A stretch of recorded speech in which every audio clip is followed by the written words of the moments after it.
Welcome. This is Aliya Hasan from IQ school of finance. Students, आज हम question number 2 यानी कि लेटर राइटिंग का क्वेश्चन प्रैक्टिस करेंगे। लेटर राइटिंग एक बहुत ही ज़्यादा इम्पॉर्टेंट क्वेश्चन है।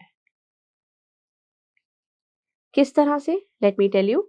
ये क्वेश्चन 20 मार्क्स का होता है, जिसमें वेटेज 50% यानी कि 10 मार्क्स आपके फॉर्मेट के होते हैं और 10 मार्क्स आपके कंटेंट के होते हैं। अब बहुत सारे बच्चे सोच रहे होंगे कि what is content and what is format. Let me explain you clearly.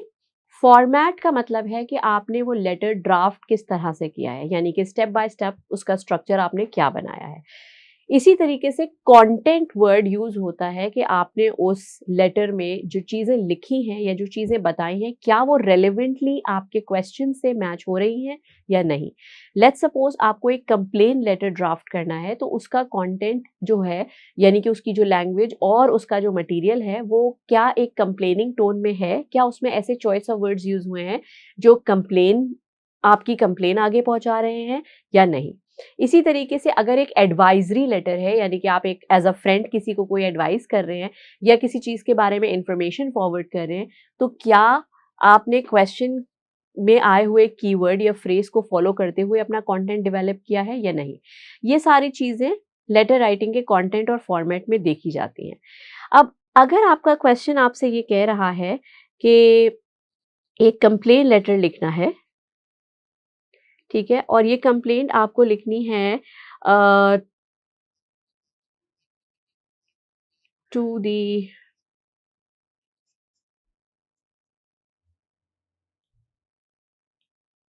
ठीक है, और इस कंप्लेन में आप ये जो KMC डिपार्टमेंट को आप लिख रहे हैं, इसमें आप उन अपने एरिया में हुए किसी तरह के वाटर सीवरेज इश्यूज के बारे में लिखेंगे। ठीक है, अक्सर ये इश्यूज हमारे एरियाज में पाए जाते हैं और हम देखते हैं कि ये बहुत ज़्यादा सिवियर होते हैं। इसकी वजह से हमारा घर से निकलना, हमारा गाड़ियों में निकलना या किसी भी तरह की जो कम्यूटेशन है या किसी किस्म की मूवमेंट है, वो बहुत ज़्यादा अफेक्ट होती है। ठीक है, so usually water sewerage issue is a serious issue जिसके ऊपर हम यूजुअली कंप्लेन कराते हैं। इसी तरीके से इलेक्ट्रिसिटी शॉर्टेज, तो फॉर एग्जांपल किसी के एरिया में बहुत ज़्यादा इलेक्ट्रिसिटी इश्यूज हो रहे हैं, लोड शेडिंग बढ़ गई है या अनटाइमली या अनइन्फॉर्म्ड लोड शेडिंग की जा रही है, तो उसके लिए भी आप कोई कंप्लेंट लेटर लिख सकते हैं टू द रेलिवेंट डिपार्टमेंट। ठीक है, it could be for the KE, right, और टू योर मेट्रोपॉलिटन डिपार्टमेंट जो ये सारी चीज़ों को देख रहा होता है।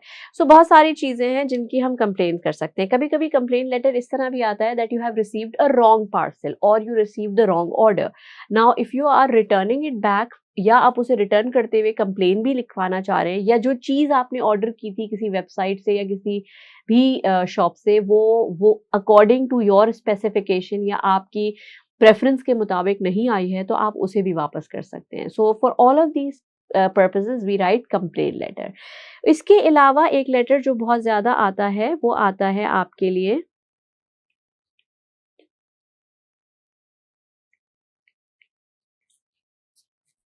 एडवाइजरी। नाउ एडवाइजरी लेटर क्या होता है? एडवाइजरी लेटर ये होता है, ये थोड़ा सा इनफॉर्मल है। इनफॉर्मल का मतलब है या तो ये आप किसी रिलेटिव को लिखते हैं या आप किसी फ्रेंड को लिखते हैं। नाउ अगर आप ये किसी रिलेटिव या फ्रेंड को लिख रहे हैं और एक तरह की इसमें इनफॉर्मेलिटी कंसिडर करेंगे, तो वो इनफॉर्मेलिटी का मतलब ये बिल्कुल नहीं है कि आप लेटर फॉर्मेशन के रूल्स से बाहर आकर आप उसे एक एज अ पैराग्राफ या कुछ बुलेट पॉइंट्स में लिख के दे दें।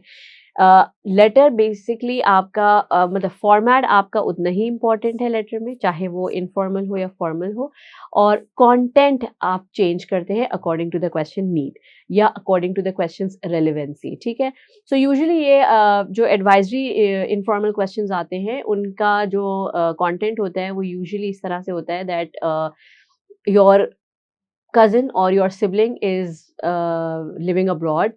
He wants to move back to Pakistan and he wants to search a job. So how would you advise him on this decision? ठीक है, तो आप उनके decision के लिए उन्हें एक advice लिख के दें।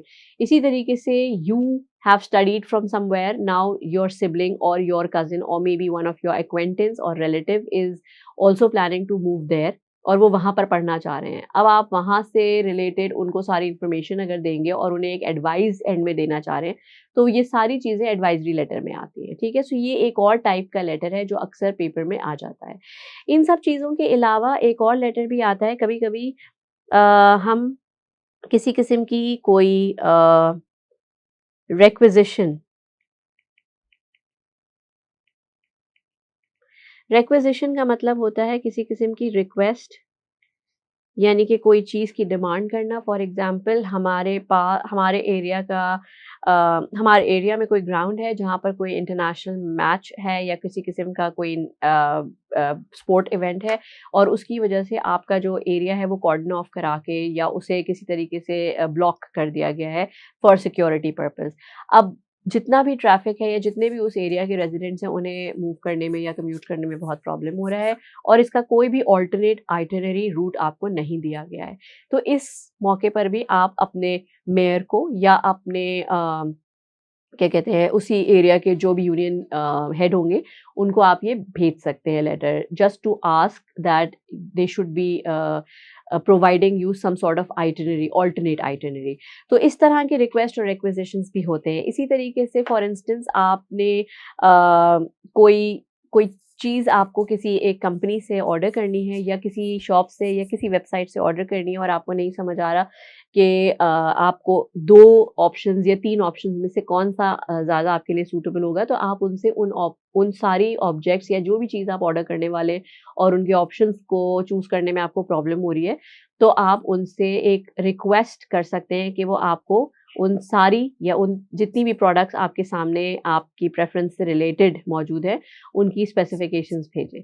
तो ये इस तरह के जो लेटर्स होते हैं, ये सारे रिक्विज़िशन और रिक्वेस्ट लेटर्स होते हैं। इसी तरीके से एक लेटर और होता है, जो आपको अक्सर पेपर में आ जाता है and that's called follow up later. Now follow up later is very easy. Follow up later में यूजुअली ये होगा कि आपको एक छोटा-सा केस या कोई एक सिचुएशन क्वेश्चन में दे दी जाएगी। लेट्स सपोज़ आपसे कहा जाएगा कि आपको फला-फला डेट तक ये ऑर्डर यहाँ पर डिलीवर करना था, जो कि अब तक नहीं पहुँचा है और ड्यू डेट आ चुकी है या पास हो चुकी है और अभी तक हमें इसकी कोई न्यूज़ नहीं है।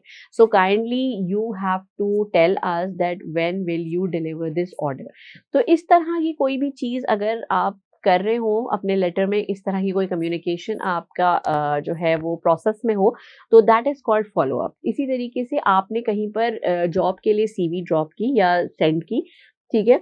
और आप वेट कर रहे हैं कि वो आपको इंटरव्यू के लिए बुलाएँ, लेकिन 1 हफ़्ते या जो भी उनकी डेडलाइन है उससे मज़ीद 1 से 2 हफ़्ते ऊपर हो गए और आपको उनसे फ़ॉलो अप लेना है। तो वहाँ पर भी आप इसी तरह का लेटर लिखेंगे जिसमें आप फ़ॉलो अप ले सकें। तो ये तो आपके 4 मेन टाइप्स हैं जो आपके पेपर में आ सकते हैं। Now let's begin with one of the types. So we will start with complaint letter, right?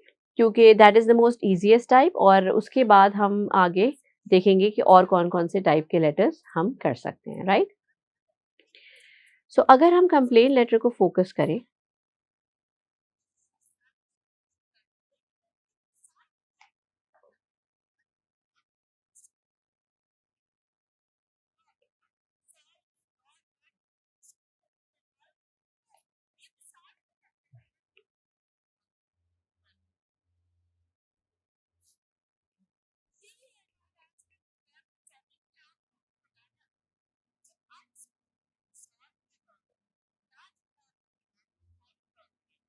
ठीक है, अगर इस तरह से आपका एक क्वेश्चन है, जो आपको एक काफ़ी इंटेंस प्रॉब्लम के बारे में लिखने के लिए कह रहा है और आपको एक कंप्लेंट लेटर ड्राफ्ट करना है, तो let's start with the complaint letter. देखिए, कंप्लेंट लेटर हो या कोई भी लेटर हो, फॉर्मेट सेम होता है क्योंकि ये एक फॉर्मल राइटिंग है और फॉर्मल राइटिंग के फॉर्मेट्स यूजुअली सिमिलर होते हैं। तो आपको ये तो पता ही होगा कि अब हम ब्लॉक फॉर्मेट यूज़ करते हैं। ब्लॉक फॉर्मेट की पहचान ये है कि ब्लॉक फॉर्मेट में सारी चीज़ें लेफ्ट साइड से स्टार्ट होती हैं और लेफ्ट साइड पे ख़त्म होती हैं, ठीक है? और कोशिश ये होती है हमारी कि हम एक पेज पे वो लेटर लिखें क्योंकि अभी हम आपको एज़ एन एग्ज़ाम्पल दिखा रहे हैं, तो अगर क्वेश्चन लिखने के बाद जगह कम है और मैं किसी और पेज पे शिफ्ट हो जाऊँ, so that is another thing. लेकिन जब आप इस चीज़ को लेटर को टाइप करेंगे तो ऑब्वियसली आप जो है वो सिंगल स्क्रीन या सिंगल पेज पे ही करेंगे।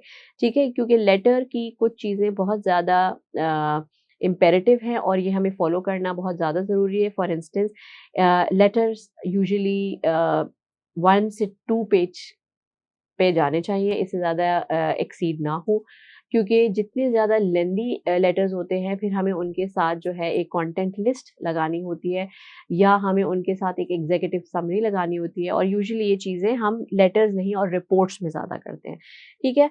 सो हम लेटर स्टार्ट करेंगे, मैं आपको सिर्फ पहले तो फॉर्मेट बता रही हूँ कि हम पहले लिखेंगे डेट। नाउ डेट का जो हमारा फॉर्मेट होगा लेटर लिखने में, वो कुछ इस तरीके से होगा। लेट्स से अगर 14 अगस्त आपकी डेट है और 1947 है, तो आप पहले लिखेंगे अगस्त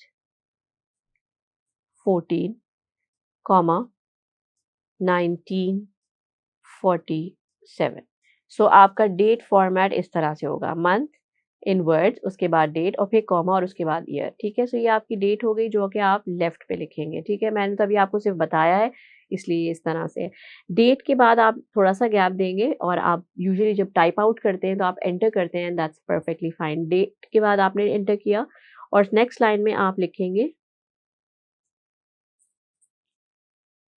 रिसीवर्स।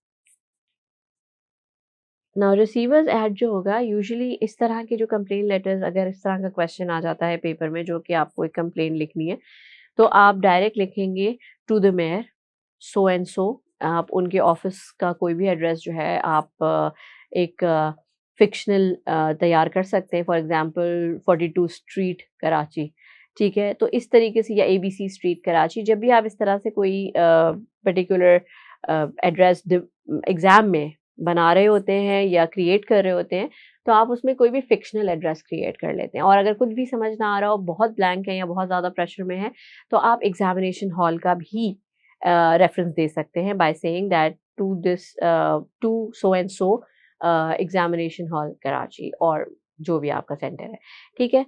तो रिसीवर एड्रेस और अच्छा, रिसीवर एड्रेस हमेशा बॉक्स फॉर्मेट में होता है, यानी कि एक कॉर्नर पे 3 लाइन या ज़्यादा से ज़्यादा 4 लाइनों में। इसको कभी भी हम एक्सीड करके पूरे पेज पे नहीं ले जाते या स्ट्रेट लाइन में नहीं लिखते हैं, ठीक है? That's the formation.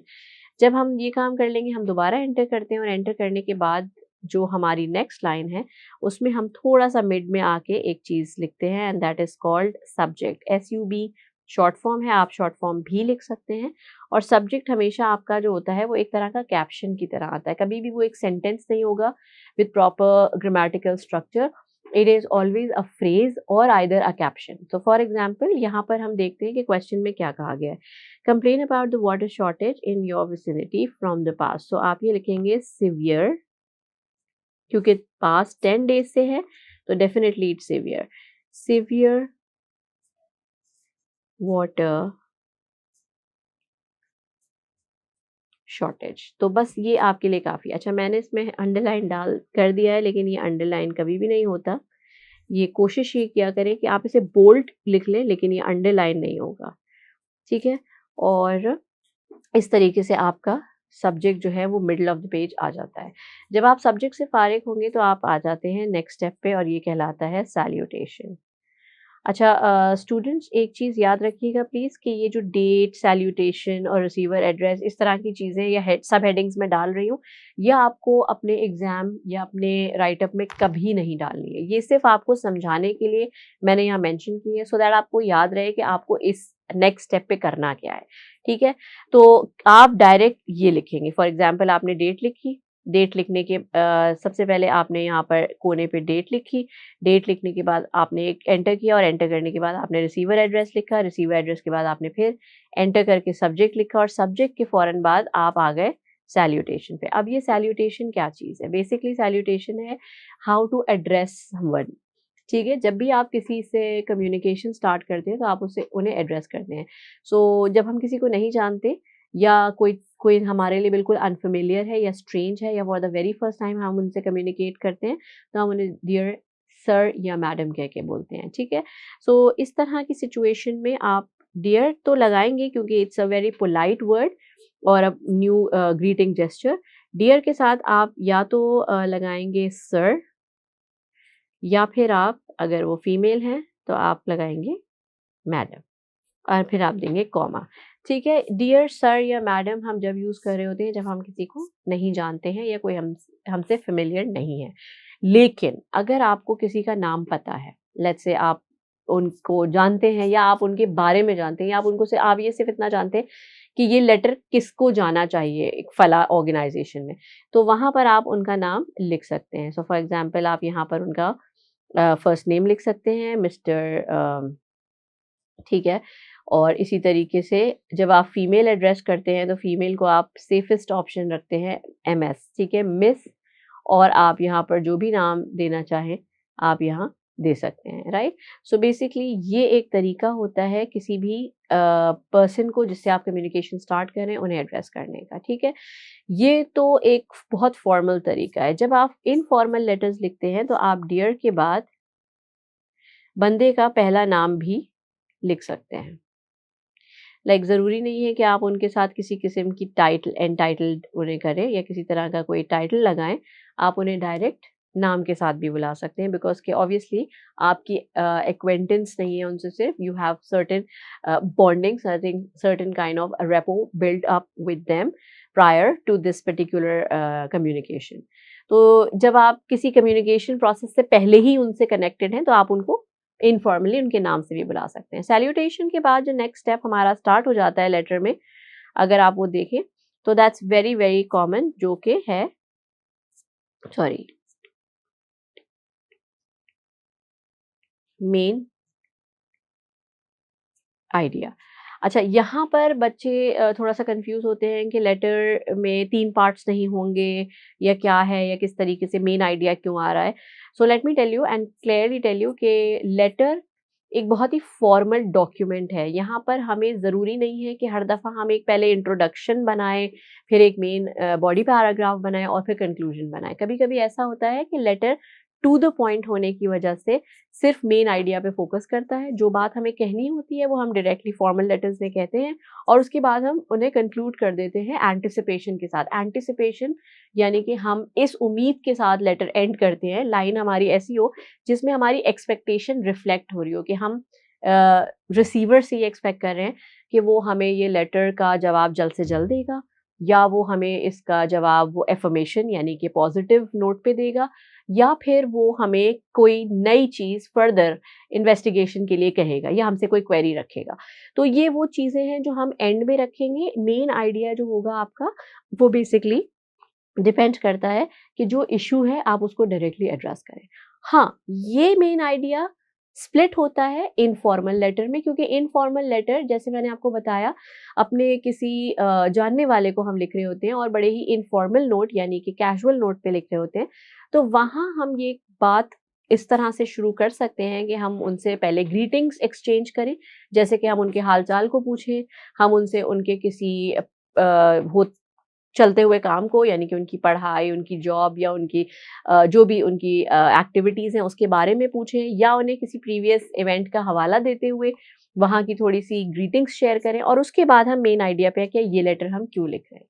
लेकिन जब बहुत ज़्यादा फॉर्मल बात होती है या हम किसी ऐसे इंसान को भेज रहे हो जो हम जिसे हम नहीं जानते, तो वहाँ पर हम usually main ideas direct share करते हैं। सो इसमें हम किस तरह मेन आइडिया डायरेक्ट शेयर करेंगे? हम कहेंगे कि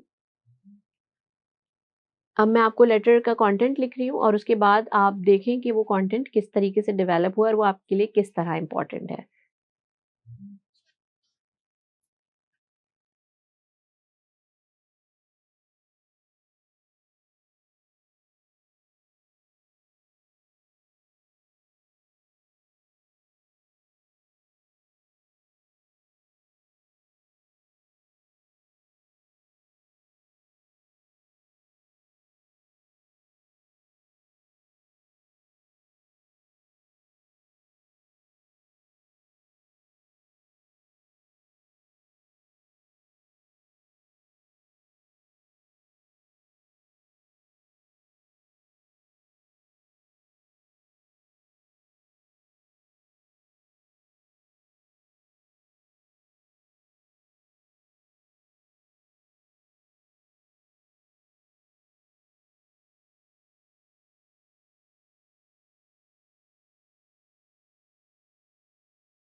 अब अगर आप देखें तो लेटर में सिर्फ़ 2 पैराग्राफ्स आए हैं और बात पूरी हो गई है। यूजुअली फॉर्मल लेटर्स की लेंथ इससे ज़्यादा नहीं होनी चाहिए। इसमें वर्ड काउंट का कोई आपको बहुत ज़्यादा लिमिटेशन, बाउंड्री या कोई कॉन्स्ट्रेंट नहीं है। लेकिन फिर भी आप कोशिश ये करेंगे कि आपका जो लेटर है वो 1 या 1 से ज़्यादा 2 पैराग्राफ से ज़्यादा एक्सीड ना हो। ठीक है? अच्छा, अब अगर आप ये देखें तो मेन आइडिया मैंने बड़े ही क्लियरली यहाँ पर डिफाइन कर दिया है। मैंने शुरू की है बात कि I am writing this letter to bring an urgent matter into your consideration. I live in the area of so and so and facing a lot of difficulties due to severe water shortage. अब एक example मैंने यहाँ use की है ताकि बात लंबी भी ना हो लेकिन समझ आ जाए। Our daily chores have been badly affected and we are feeling extremely helpless in this situation. Obviously, water is our basic necessity. हम सबको पता है पानी की हम सबको बहुत ज़रूरत होती है, not just for drinking purpose बल्कि cleaning purpose and all other hygiene and sanitation. तो घर में अगर पानी 10 दिन से नहीं आए तो ऑब्वियसली इश्यूज़ कितने ज़्यादा हो जाएँगे, आपके घर में हाइजीन इश्यूज़ भी हो जाएँगे, सैनिटेशन इश्यूज़ भी होंगे और भी डिफरेंट इश्यूज़ होंगे if you are living in a household. तो उस चीज़ों को मैंने बहुत ही कंसाइज़ वे में जो है मैंने सम अप किया है ताकि एक ही सेंटेंस में ये बात हो जाए। और फिर मैंने इस बात को नेक्स्ट पैराग्राफ में सिर्फ एक तरह से रीट्रेट किया है कि वो उन्हें अब करना क्या है। सो एक in a way I have question them and also suggested them what to do. मैंने उन्हें लिख दिया है कि kindly voice out this issue with the concerned department so our problem will get resolved soon. ठीक है, अब जब हमने ये मेन आइडिया और अपनी एक जो भी एक कंप्लेन है वो हमने उनके सामने रख दी है, तो अब हम डायरेक्टली आ जाते हैं एंडिंग पे। एंडिंग में एंडिंग का जो सेंटेंस है वो आप इसी पैराग्राफ के बाद अलग से लिख सकते हैं कि सॉरी, वो हम इस तरह से लिख सकते हैं कि हम लिख देते हैं कि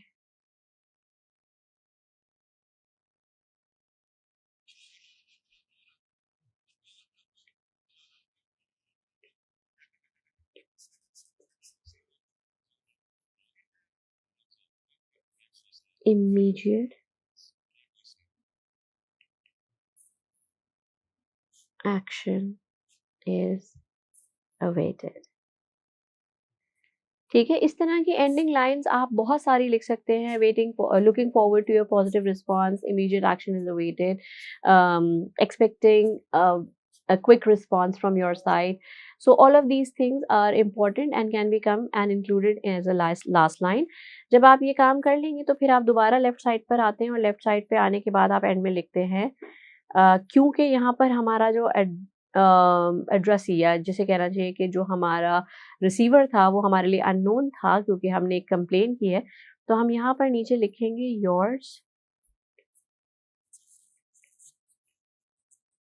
फेथफुली। ठीक है, और यहाँ पर आप अपना नाम लिख सकते हैं और दैट्स इट। अच्छा, योर्स फेथफुली की जगह आप योर्स सिंसियरली लिखते हैं जब आप पर्सन से नोन होते हैं, और अगर आप फॉर्मल हैं बहुत ही इनफॉर्मल या कैजुअल वे पे हैं तो आप सिर्फ काइंड रिगार्ड्स, वार्म रिगार्ड्स या रिगार्ड्स पे भी एंड कर सकते हैं।